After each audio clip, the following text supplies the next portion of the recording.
যেখানে আল্লাহ ফকির হইয়া গেছে এখানে আর নবীর কোনো বেল আসেনি। নাউজুবিল্লাহ নাউজুবিল্লাহ, এই গোলামের পথ কি শুনলি তুই? এই কাপুরু চক্রধার মেরে দি মেরে দি মেরে দি। আল্লাহর গোলাম আমরা না, আল্লাহ আমাদের গোলাম। জোরে বলেন।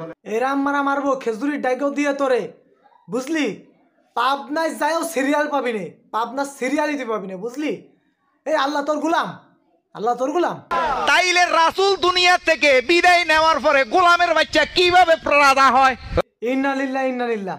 এই গোলামের পথ গোলাম, তুই আমার রাসূললে গোলাম করলি, তোরে একদম মেরে ফেলে দেবো শালা।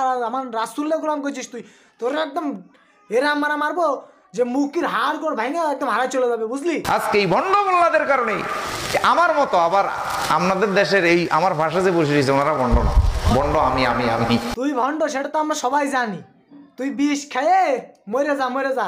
তোর জন্যই পাবনায় আর মনে কর মানুষই জায়গা পাচ্ছে না, সিরিয়ালও নেই, এরম অবস্থা। তুই যে পরিমাণ পাগল বানাই দিচ্ছিস। আল্লাহ সূরা আরাফের 56 নম্বর আয়াতে কয় লালপুরীর কাছে চাও, শাহজালালের কাছে চাও, গৌসুল আজম মাইজ ভান্ডারীর কাছে চাও, ন্যাংটা বাবার দরবারে যাও, খাজা বাবার দরবারে যাও, আরো অনেক রকম দরবার আছে, সেই দরবারে যাও, কিন্তু এই পাগলের দরবারে তোমরা যায় না, ঠিক আছে?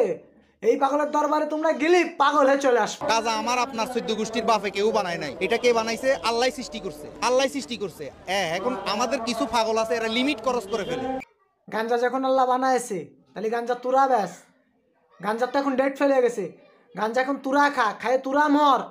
কিন্তু ভাই তোরা এরা উল্টো পাল্টা ফতুয়া মানুষরা দিস নে, তোর কাছে অনুরোধ, তোরা মানুষের কাছে দিস না এরা উল্টো পাল্টা।